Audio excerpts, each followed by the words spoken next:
Okay, I would like to welcome everyone to today's OHBM Australia webinar on Mingle Like You Mean It, top tips for conference networking and collaboration. And I would first like to acknowledge and welcome the traditional owners of the lands upon which we are meeting today. All of us are joining on Zoom, so we'll be meeting across several different traditional owners' lands. And I would just like to take a moment for us to reflect upon the original custodians of the land upon which we are residing and acknowledge the Aboriginal and Torres Strait Islander people as the first people and custodians of our land and waterways upon which we live and share with each other. And I would like to pay my respects to their elders, both past, present, and emerging. And so I thought that this sort of webinar topic would be a nice little introduction for the early career research community just before we have a big OHBM conference in Brisbane. And if you're anything like me, meeting people that you don't know for the first time can be pretty stressful, anxiety inducing, and yeah, you get pretty sweaty, right? So hopefully today's webinar will be a nice opportunity for us to sort of get top tips from our panelists and then have a discussion about specific questions that people have, like how should we approach talking to different researchers at a conference and how can we build on those connections and create some collaborations. And so to first start off with, I would like to ask Professor Trevor Chong to come forward to present. And so Professor Trevor Chong is a neurologist and cognitive neuroscientist at Monash University, where he leads the Cognitive Neurology Laboratory at the Turner Institute for Brain and Mental Health. And his research has been focusing on understanding the neurobiology of learning, memory, and decision-making in both healthy and neurodegenerative conditions. And his research is aimed to try and bridge domains of cognitive neuroscience and clinical neurology to further guide the clinical diagnosis and management of cognitive impairment across neurodegenerative diseases. And so I'd like for Trevor, if you could share your screen, and I'm just going to put a link to your website to the team so that people can look up your research if they're interested. Right. Yeah, thanks very much, Natasha. Thanks for the introduction and for inviting me to present. It's a pleasure to be here and a really important topic. So I'm glad to see OHBM Australia having a webinar on something like this. And to be honest, I think, a lot of people go along to conferences and, hope that things evolve quite organically, which they often do. But I think it does help to have a sort of strategic approach if you have a particular agenda.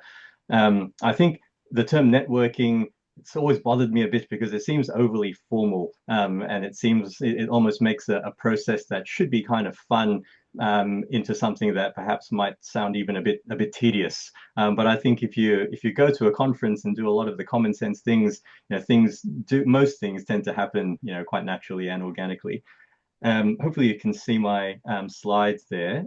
So in kind of reflecting about my top tips for conference networking, I think I would consider it divided into sort of three phases. So the sort of preparation you might think about and undertake before the conference itself, what you do during the conference, and then what you do after the conference.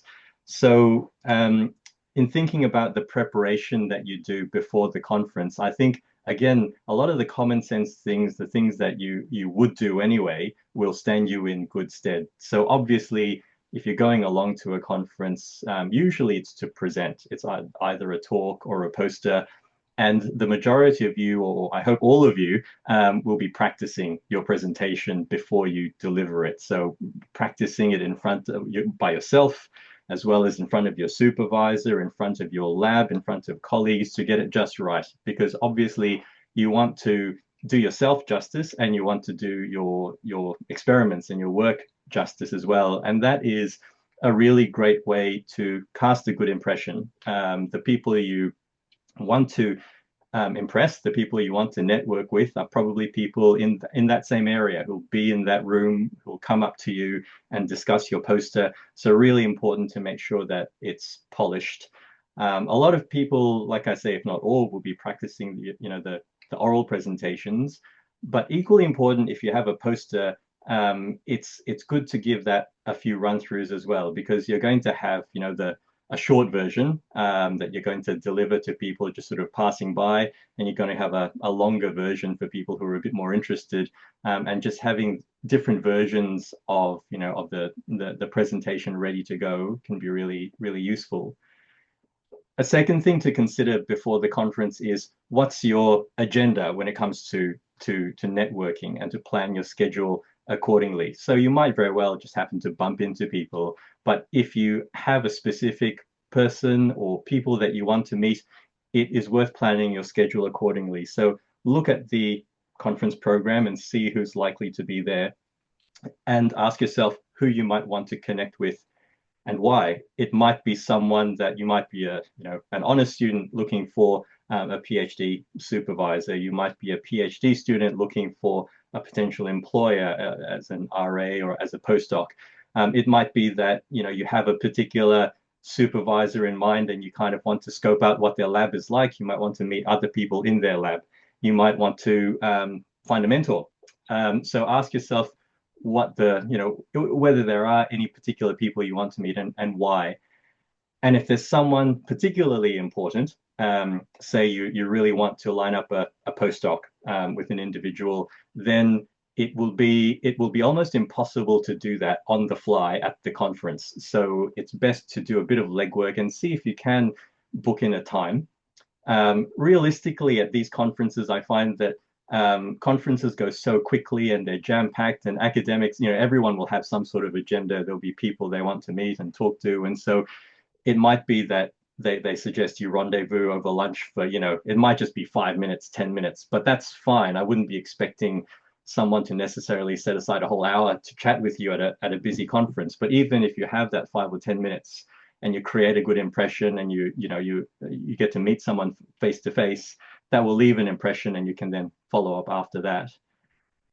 Along similar lines, have your elevator pitch ready to go. So your 30-second, 1-minute elevator pitch, again, have that pretty polished, so you can really just deliver it to anyone who will want to listen. At the conference itself, I mean, a lot of you have been to a conference before. You'll know what the deal is. Some simple advice here: look at badges, because often you'll have read work from a whole lot of people that you admire and maybe idolize, but have never met in person, and who might look very different to their profile photo online. And sometimes you may end up talking to someone and not realize who they are. And I think it can be this is sort of simple advice, but I think it can help sometimes to just saccade down and just check who you're talking to. The second point here is to be diplomatic and knowledgeable. So there are, again, like I said, there'll be people that you recognize and people you don't recognize. There might be people, for example, who work with people that you admire, potential, postdoc supervisors, etc. So in your presentations and in your discussions, perhaps don't trash other people's work, or be mindful of the language that you use when you're kind of discussing other work and other literature. And of course, you want to convey the fact that you are knowledgeable in your area, which you obviously all are. When you're at the conference, be proactive. So the way I've kind of cast it here is in terms of explore, exploit behavior, which could very well be a reflection of my own research interests. But the way you behave at a conference is very much reflective of the typical sort of animal foraging behavior that you might see in the wild. So you might have a particular area of interest. You all will have a particular area of interest that you're engaged in now. But I think we'll all agree that the nature of neuroscience is that it's inherently fascinating, and there's a lot of research outside of your area that you'll find interesting, but you might just know a bit less about. And that's where things like poster sessions and going to other parallel sessions that are not exactly in your area to explore, other fields could be very lucrative, and you could very well end up serendipitously meeting people that you weren't on your radar earlier on, but could be great to collaborate with or to network with.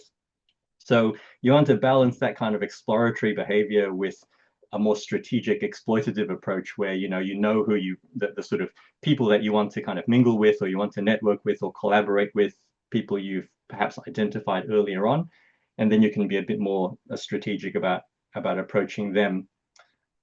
Social events are really great, and there'll be of course official events and unofficial events. So usually as part of a conference, almost every night there'll be some official event, but then there'll be these kind of maybe splinter events, or a group of labs getting together.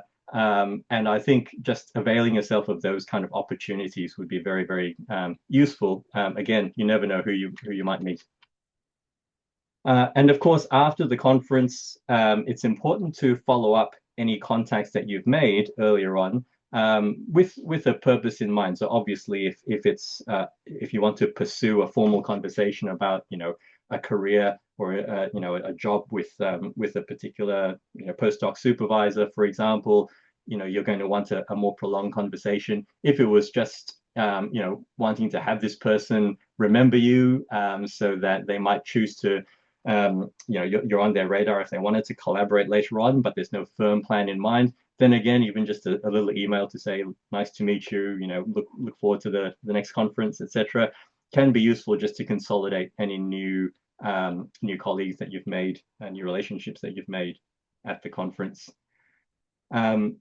So those are really just my broad tips. I'm sure Kelly and Caio will have more to flesh out there. I take it we'll just go through the presentations first, Natasha, and then open it for questions at the end. Great. Yes. So I'll finish up there, and I'll hand over to the next speaker. Great. Thank you so much, Trevor. That was really informative. I'm going to go to the next presenter, Dr. Kelly Garner, who's a lecturer in computational cognitive science at the School of Psychology at UNSW. And her lab research has been focusing on how learning and expectations can shape attentional control, and trying to understand the relationship between expertise and knowledge generalization in the context of cognitive performance training. And she also dabbles in some meta-scientific investigations around the assumptions that underlie statistical tests in relation to experimental design. So Kelly, I'll invite you to share your screen. Hi, Natasha. Thank you. So I actually don't have slides. I figured I would just tell you my tips. Great. I love it. First of all, yeah, thanks for the invite. I think, it's an important topic that is useful to everyone, but I've never seen it explicitly discussed before. So it's great to see this Mingle Like You Mean It webinar. And actually, it was a lovely thing about being invited to participate in this webinar is that I've never really explicitly thought about how I engage in networking. But I am deeply, deeply fortunate that I have this really excellent scientific network in my life. So it was a lovely opportunity to actually reflect on, what are the things that I've learned on the way that helped bring this into, I guess, my scientific community. And I think the first thing I would say, and I think Trevor alluded to this a little bit in his talk, was don't worry too much about networking in the first place. So what I mean by that is, I assume you're at this webinar because you're doing a PhD in cognitive neuroscience or something similar, or a postdoc, or an honors student. So I'm assuming that you're interested in the subject area that you're working in and that you're reading, and that you have some knowledge about that. And I assume that you have some intrinsic motivation and passion for the topic because you're pursuing it at this level. And I'm also going to assume that at some fundamental level, you don't mind human contact. So we all like more or less of it. We all differ wildly along that spectrum. But ultimately, as long as you don't mind human contact, going to a conference means that you're going to an environment that is full of people with exactly the kind of same setup. So everyone's interested. Everyone wants to chat about the brain and what the brain does. And so it's a chance for you to go meet like-minded people who are enjoyable to talk to and share ideas with. And I feel that just kind of takes the pressure off the notion that you have to be something. Like, you're already enough, you're already engaged, you're already going.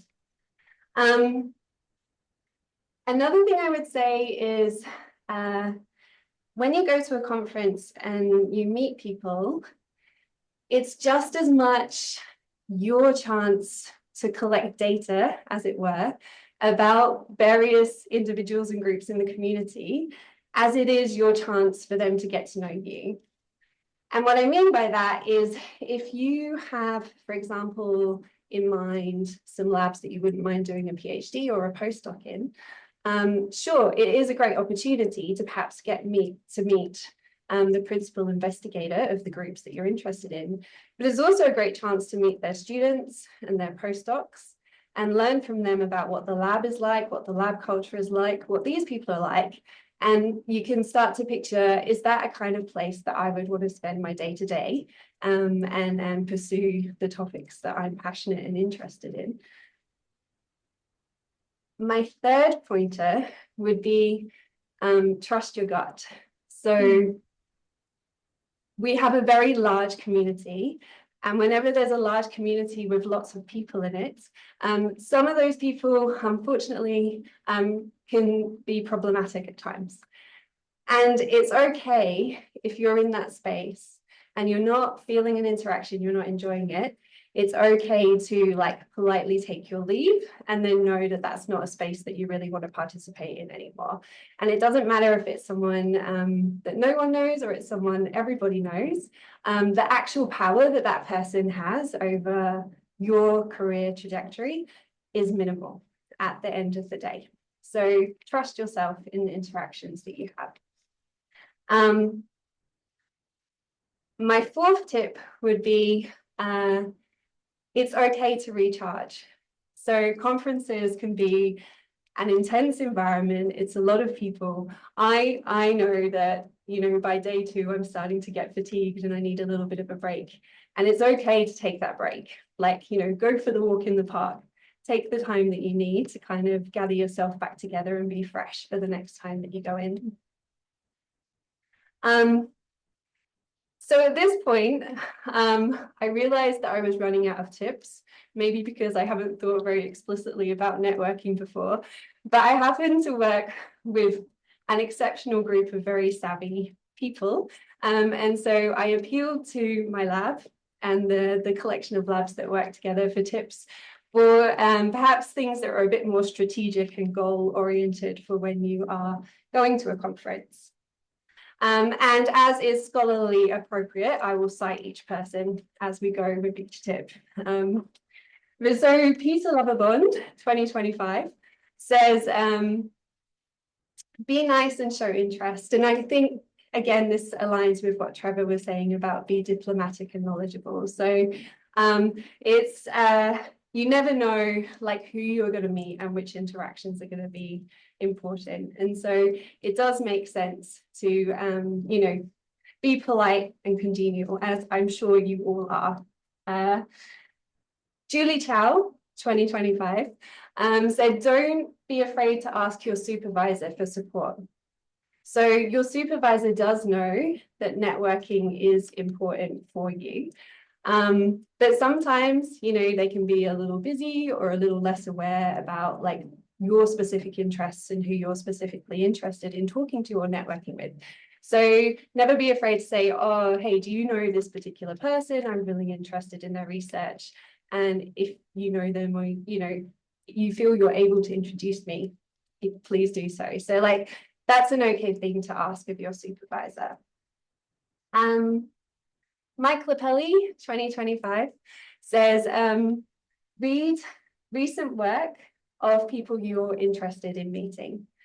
And I think this is, this is good advice for a few reasons. So, if there is someone at the conference who you think, oh, I would love to do a PhD in that group, or I would love to do a postdoc in that group, if you're aware of the recent things that they've been working on, first of all, you're warmed up. So starting a conversation is going to be a lot easier. You've got something very solid that they're going to be interested in chatting about. And I think it's true for any academic, whatever stage you're at. It's always lovely to find out at least one person has read your paper. So I don't think that strategy will ever go awry. But it also helps you, for example, if you're in a situation where you're seeing them give a talk, you're more likely to be able to ask a question in that space or make a more insightful comment at their poster. And you'll be able to like land an impression like a bit more strongly in those situations as well. And then Ben Newell, he said, and this aligns with one of Trevor's points as well, practice having in a very few conversational sentences that succinctly say what you're working on right now. And again, that goes two ways. So it works for you in that you can be a bit less hesitant, you're a bit less, there's a bit less cognitive load when someone whose work you're really impressed by says, oh, so what are you working on? You've already got the space and you've got the framework with which to give a response that will also impress them. So yes, that was a combination of my tips and some tips from my excellent network that I'm very fortunate to have. So thank you. Amazing. Thank you so much, Kelly. I really enjoyed the last little referencing to some of the other members in your lab on advice there. And so next we're going to have Caio present. So Caio is a research fellow funded by his own recent DECRA, congratulations. And he's affiliated with the Systems Neuropsychiatry Group at University of Melbourne. And he works on interdisciplinary research that's trying to integrate computational neuroscience, network neuroscience, and neuroimaging, and explore how information is then transmitted across the brain's structural and functional networks. And his research has been focusing on modeling these interregional brain network communications and aims to then advance the therapeutic strategies for different psychiatric conditions. Thank you, Natasha. Thanks for the invitation. I'm very happy to present. I'm going to share my screen. Can you see the slides? Yes, perfect. Okay. So I am a very social person and I have a very people-centric view of science, as it will become clear when I give my top tips. So just the disclaimer that this is the perspective that I'm coming from. I've sort of separated my tips into kind of two sections. So I have networking and socializing, because I agree with Trevor that the term networking is a bit overly formal, it's a bit corporate. I kind of like the idea of socializing. And very related to that, but somewhat separate, I have some tips on starting collaborations at conferences. I think that everything that I have achieved in my career so far has been due to my collaborators, and a lot of those collaborations have started at OHBM or similar conferences. So I'm going to tell you a bit about my experience with that as well. So I really think that science is a social endeavor. At the end of the day, academia goes forward through human-to-human interactions. Humans will review your papers, humans will assess your grants, humans will sit in your hiring committees. So I think for a scientist, if you can learn how to navigate the social landscape, that will put you in an advantage. So when on my first OHBM, my approach was, I am going to go to as many talks as I can. So my schedule was packed with talks. And I think that now today, somewhat maybe controversially, I do almost the opposite. I go to very few talks and I try to make time for social interactions.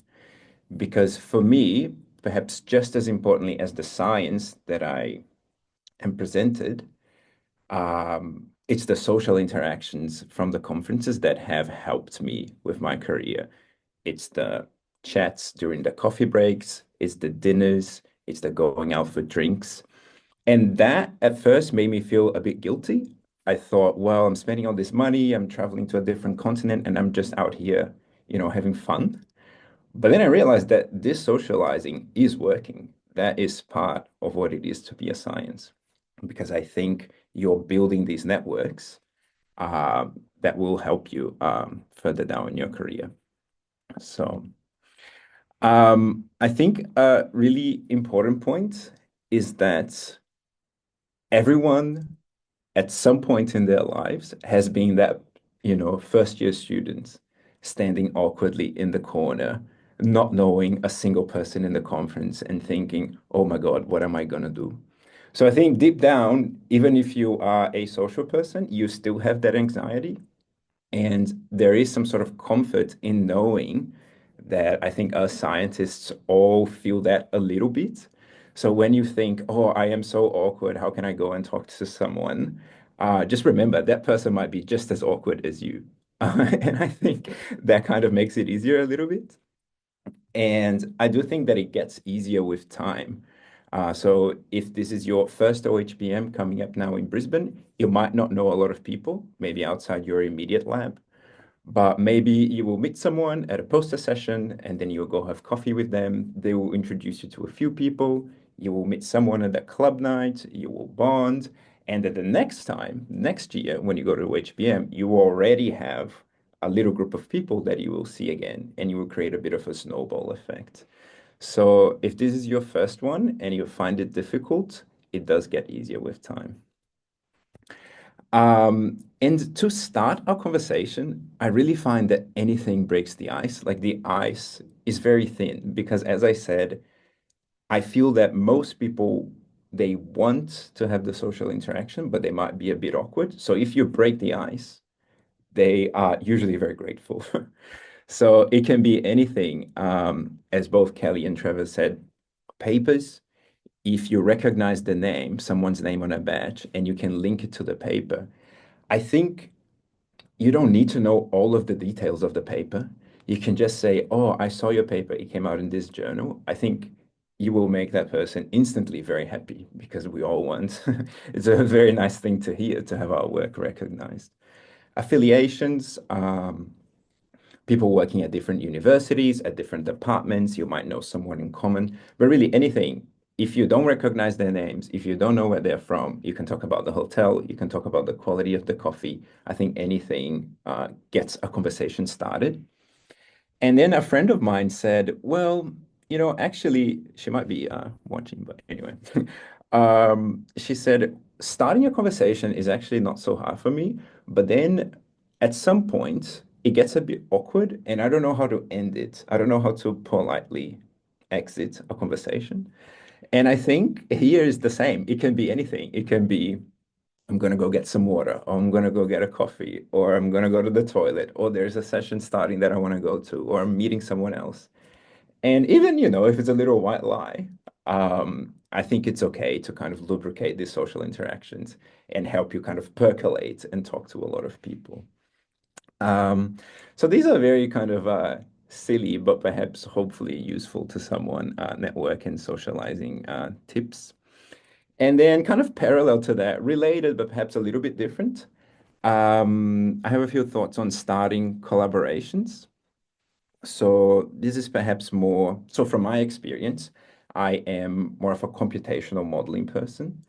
I don't really acquire any data or generate things that might be useful in that sense for the community. So I rely on a lot of people that do generate data and acquire data.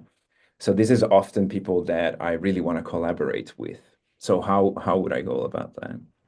I think so. One of the points on the email that perhaps people have previously flagged that they would be interested in is this idea of cold emailing.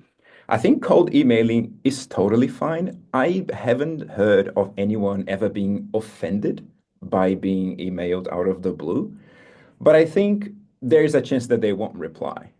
And that is totally fine. People are very busy. That does not mean that they were upset that you emailed them out of the blue.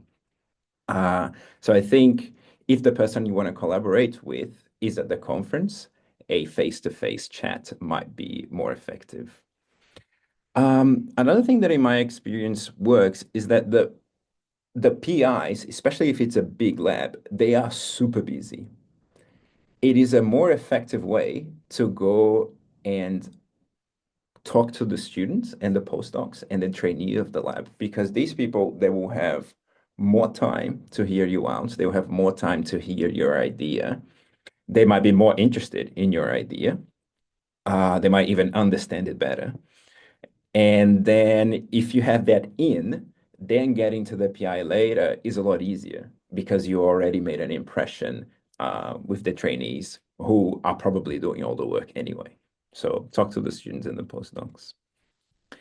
I think related to a point that Trevor said, with if there's someone that, or a member of a lab that you really want to engage with, you can schedule a time in advance.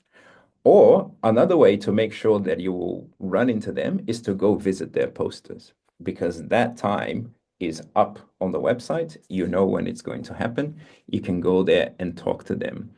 I think all of the collaborations that I started in OHBM were from going through the poster lists, identifying works that I thought were really interesting, and going and talking to the people. And then once you have that interaction, that 10 minutes of conversation one-on-one, it makes a lot easier to later send an email about the collaboration and get things going. And the last thing that I wanted to say is you can often think about as well what you can bring to the table when you are proposing a collaboration. And what I mean by that is that sometimes, again, this is very specific to my experience, but sometimes labs generate a lot of data. And, I just come in and I want to use the data. And they don't really stand to gain so much from that, apart from maybe a co-authorship.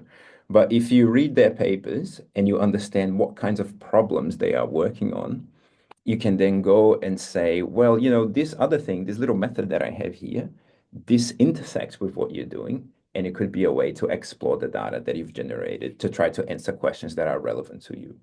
So I think this is also a nice way to kind of lubricate a new collaboration. And yeah, these were the tips that I had. Great. Thank you so much.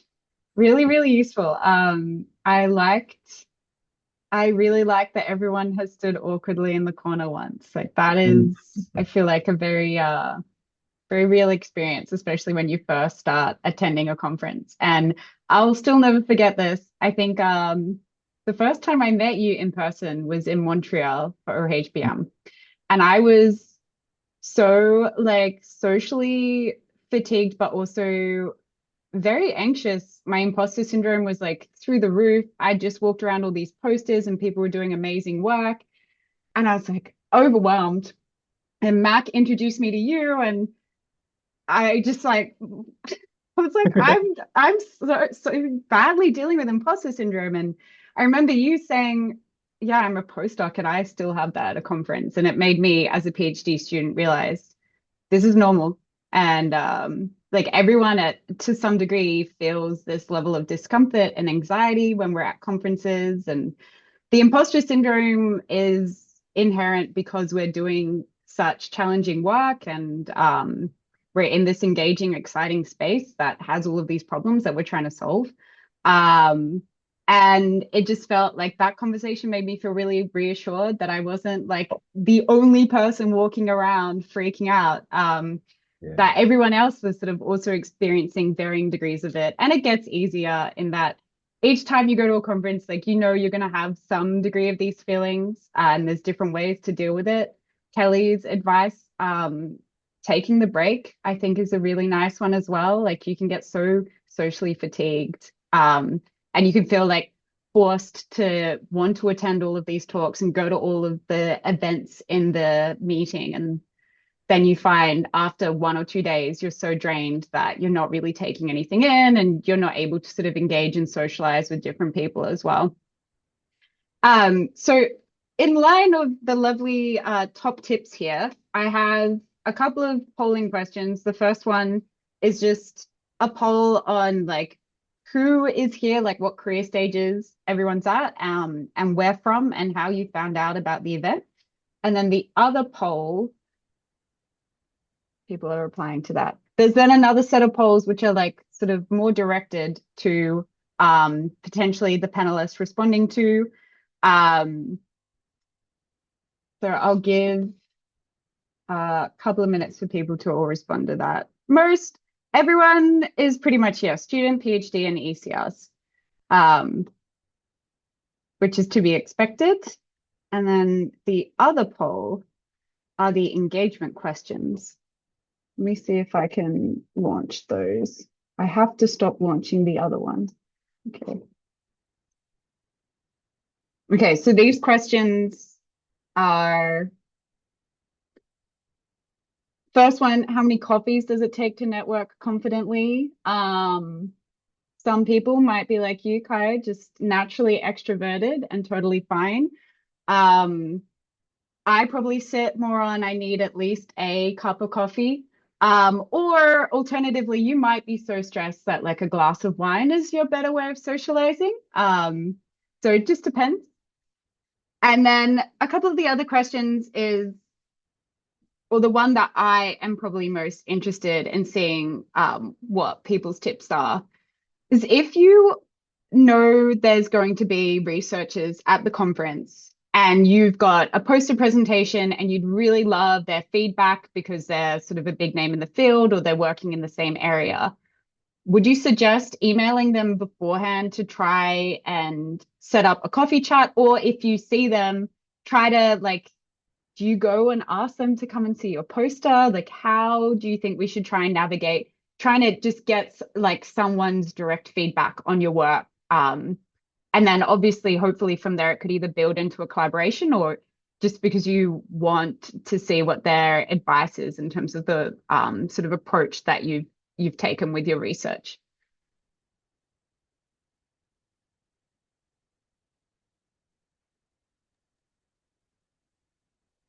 I can go first if no one else. Yeah, go ahead. So I think part of that was covered by both Caio and Kelly in the sense that if you want to engage a particular person, I think trying to find a way to get to know them prior would be helpful. So I think if they're presenting a poster, for example, you can go up to their poster, listen, and then make some reference to your own work and say, oh, I'm presenting work that's very similar to this. You might be interested. It's tomorrow morning, and then invite them over to your poster in that way. Similarly, if they're giving a talk, there's usually, Q&As at the end. You could ask a clever question at the end, or alternatively, you could just go up to them as well after the talk, either immediately after the talk or during a lunch break, and etc. Make reference to their talk, and again, make a connection to your work. And again, that way it doesn't seem as contrived as if you or as out of the blue as if you kind of just drop them an email, for example. Not that there's anything wrong with that, but it can just seem a little bit more natural if you engage with them as part of the normal discourse. Yeah, I agree with Trevor. I think there's no right or wrong answer. Maybe it comes down to a difference in style. Yeah. I think perhaps given that you are at a conference, a face-to-face chat, as you said, Trevor, either at the poster session or after the presentation, might be more effective. An email might get missed, in the conference craze. But I don't think there's a right or wrong. I think also if it is directly relevant, there's a very good chance that this person will come look at your poster, or someone who works with them will come look at your poster anyway. So it may be that the opportunity, again, just naturally arises through the very fact that you are there and you're presenting that work. That is great. We also have a question in the Q&A from an attendee. It's directed to you, Trevor. I'm not sure if you can see it. I'll read it out. Specifically, so for people with a clinical background, how would you suggest to balance keeping up with your clinical experience during your postdoc years? And are there any postdoc positions that are sort of hybrid / clinical research so that ultimately you can set yourself up to have sort of 80% research, 20% clinical work in a public health hospital? Yeah, thanks for the question. It is in general it is tricky to balance both research and clinical work, and it's good. It sounds like you know where you kind of want to end up, which is doing mostly research and a little bit of clinical work. So in that sense, I think the hardest thing about if you're thinking about the research side and the clinical side, I think research takes a lot of effort, as in you need to build up a good track record. You need to get the relevant experience and the skills, and getting a job in research is very competitive, as we all know. The clinical work is kind of more straightforward to get, as in there'll always be clinical positions that are around. So I think the rate limiting factor is getting that research experience. So in general, I would say focus on getting a good deal of research experience under your belt in sort of your postdoctoral years, and where possible, ideally have something integrated, some clinical work integrated into that. But if you can't find a way to integrate both, you can have a little bit of clinical work going on in parallel rather than necessarily as part of your research per se. I'm happy to have a chat if you wanted to drop me a line separate to this to go through specifics, in the sense that it is everyone's position is a little bit unique. So yeah, that would be my sort of general advice. But yeah, happy if you wanted to touch base with me separate to the talk. Great. Thank you so much, Trevor. Hopefully they can feel comfortable reaching out to you if they've got any further questions. So we have a question from Mahul. Is asking, do you have any suggestions for trying to break into a new field? Is at a conference the right time? And how do you approach talking to people when you're not familiar with that field? So do you risk sounding stupid if you try to suggest a project in an area where you're not experienced? Or is it enough to just say, hey, like, these are my skills and I want to work doing X, blah, blah, blah, blah? What are your what's your advice?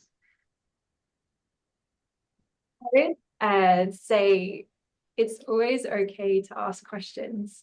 So I think, we go into these environments, we all experience imposter syndrome. We're all surrounded by people that we perceive to be, very knowledgeable and very smart. And we feel like we have to know things to be able to discuss them with that person. But going up and saying, hey, I'm really interested in what you do because X and Y, but I don't know much about it. Can you tell me a bit more about this and this? Is a perfectly reasonable and positive way to start the interaction. So yeah, just being honest about who you are and what you know and where you are is a great thing to do when you're starting these conversations.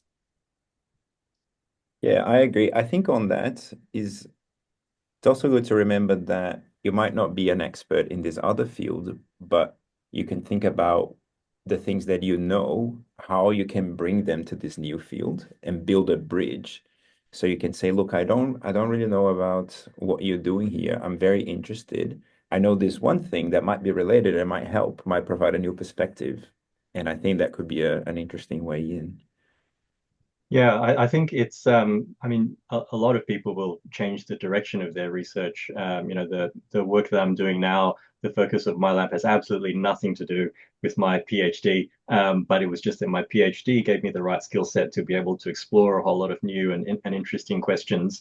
But I suppose I mean, thinking about my own experience, after my PhD, I was looking for postdocs in different areas, where I had much less experience, but it was about kind of figuring out what the questions were that I was interested in, who the people were that I wanted to work with, and having a good reason for my motivation. So in this question where you say, is it enough to just say these are my skills and I want to work with you doing X? I suppose from the PI's perspective, if they don't know you, they might think, but why?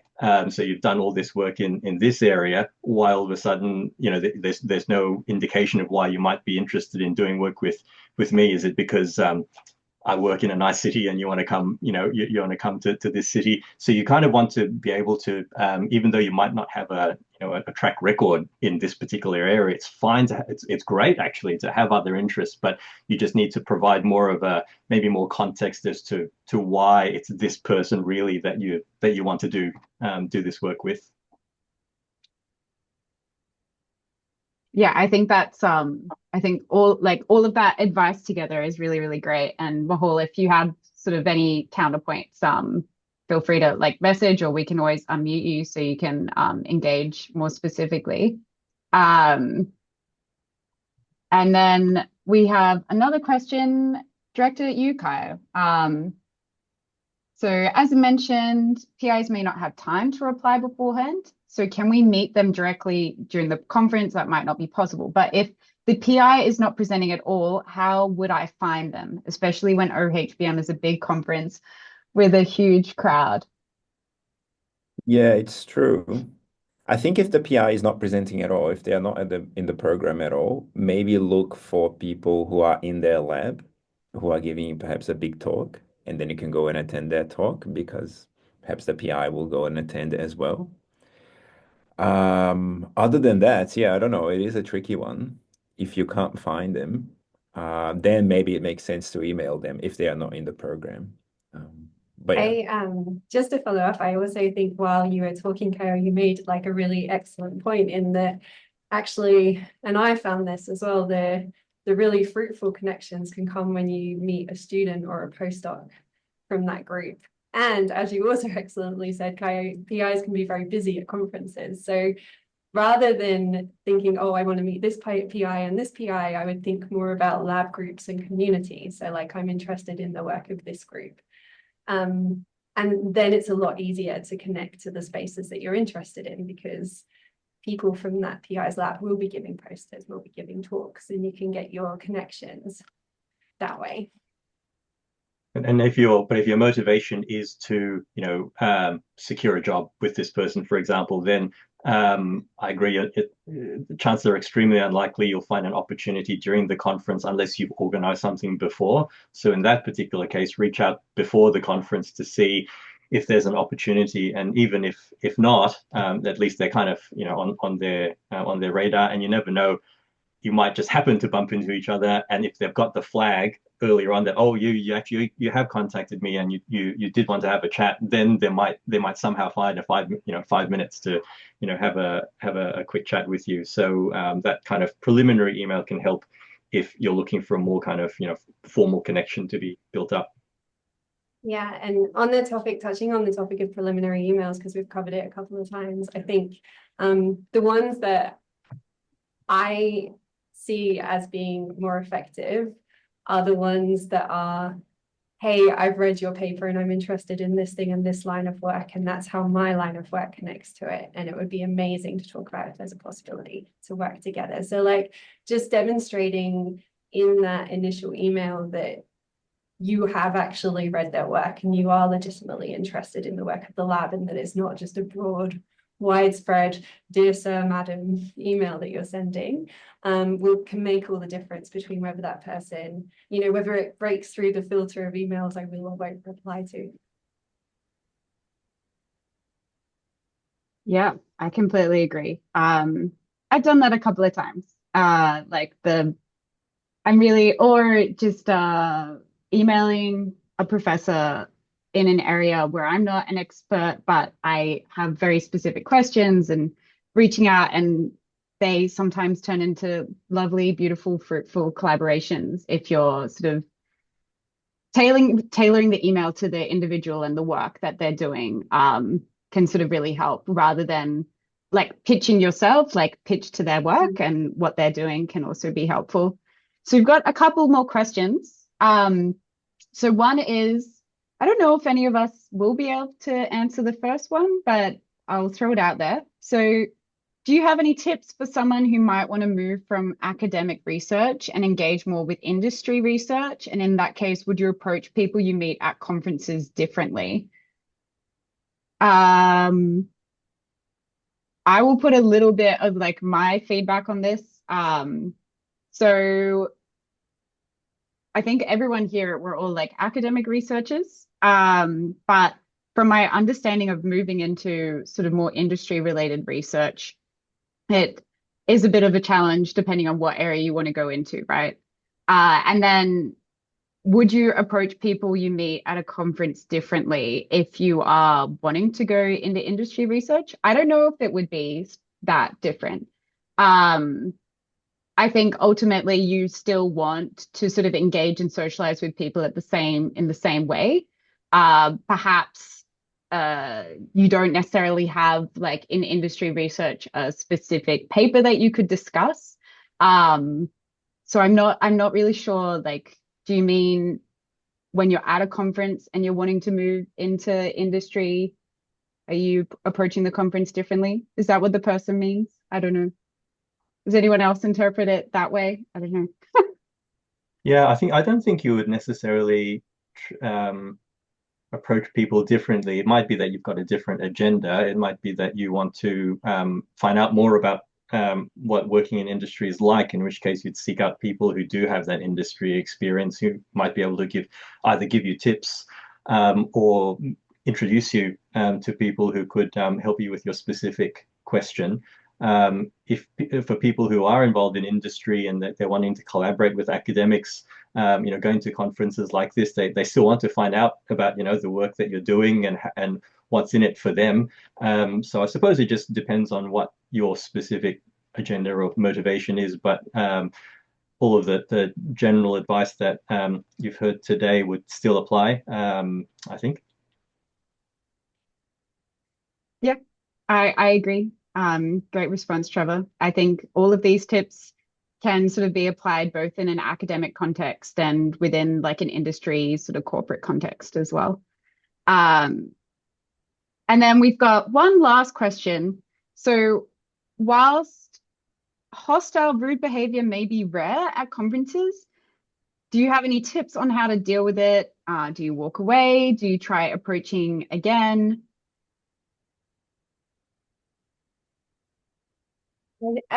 Um, I think that's kind of what I was touching on my point that it's your opportunity to get data as well. And I think, I agree with Caio very much that science is a social endeavor. And if you think about it like just like in your personal life, right? You have some people you know very well who you like to spend time with a lot and do a lot with. You have people who you kind of know and it's nice to see them, but perhaps the connection is not as strong. And, on the outskirts, you have the people where it's like, oh, okay, well, I'd rather not have a chat, but if the circumstances happen that I do, I'll do, and it will be done. And I feel like when you're at a conference, it's really important when you're working in science that it takes a lot of energy and you put a lot into it. And having a good community with you in that work really helps. Like it really elevates the work you do. It elevates the energy that you have in the work as well. And it's okay to be fussy. So even if, there's like someone who's super important in your field who is hostile when you talk to them, and it is rare, but it does happen on occasion. Is it a huge loss if you don't frequently interact with them or repetitively interact with them or form a stronger connection with them? And that will obviously vary from situation to situation, but perhaps it's something to think about and reflect on in terms of like what you want from your network and your connections in science, just as much as who is in the field doing work in the field and who you feel you should be talking to. Like there's a distinction, and it's okay to be fussy about the people that you forge stronger connections with in science. Question. What are successful icebreakers that you've experienced as a recipient? So for context, this person doesn't attend, their mentor doesn't attend conferences, so they largely have to go and introduce themselves. Can I just say I loved all of Caio's suggestions. They were brilliant, and I love all of them. But if you feel awkward, just introducing yourself is totally fine too. But yeah, I loved all of Caio's examples. I think, thank you, Trevor. I don't know. I think anything will break the ice. Like yeah. The coffee is a classic one. Where's the coffee? There's not enough coffee. The coffee sucks. The coffee's cold. These are always Where's the tea? Where's the tea? Exactly. Yeah. I think also it's easy to kind of, especially when you're starting out networking at conferences, it's easy to kind of really be focused on, oh, these people are doing science and they're doing this work. But we're also people. And, you know, that's why the coffee icebreaker is so good, because, you know, it is nice to just convey, oh, hey, I'm just next to you and I'm breaking the ice and we're just going to have a chat.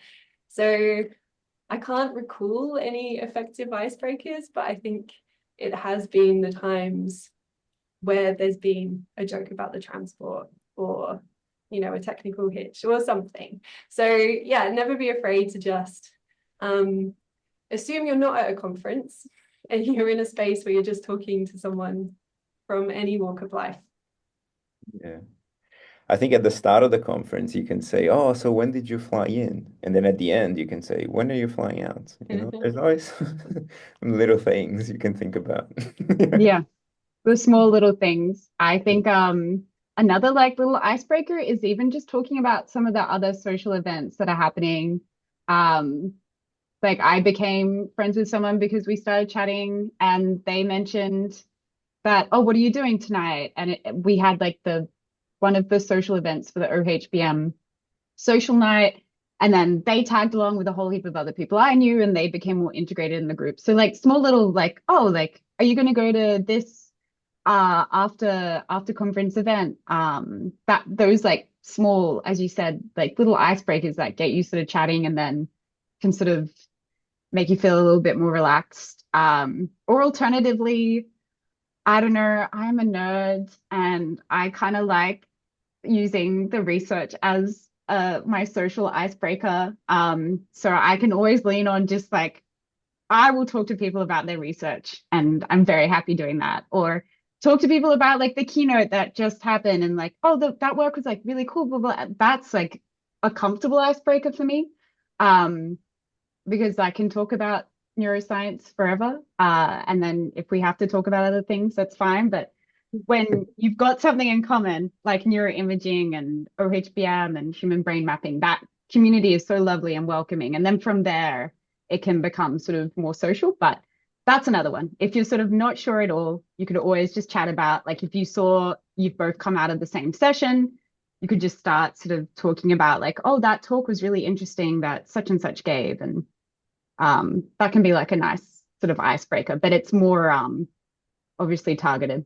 But it's also natural. It's happening around you all the time, right? So yeah, exactly. So those are sort of the tips, I think. We don't have any other questions that I can see. And we've gone for past the hour, which is great. And I think we've covered like a lot of different suggestions on how to navigate this. I've certainly found it very helpful. The big one I've taken away is having an elevator pitch. That's like that I think as a postdoc, that is a really important thing to have now that you're trying to become more like established as a researcher in the field, and more people will start to know you, but they don't necessarily know what you're going to work on or what you're working on. Having like a nice elevator pitch to sort of chat to people about and introduce yourself is helpful. And yeah, we're in a lovely, welcoming community. So I feel like all of the stress that I first had with my first ever international conference is not really there anymore. And we're fortunate that we've got OHBM happening in Australia this year. So hopefully I'll see you all there in person. Without jet lag, which makes it easier for mingling. Oh, it's perfect. It's way better. All right. Well, I would just like to thank all of the speakers today. We really appreciated your input. And if anyone has issues with like the recording being released, please just email me. But we should be uploading that onto YouTube later today or later in the next couple of days. Well, thanks for organizing.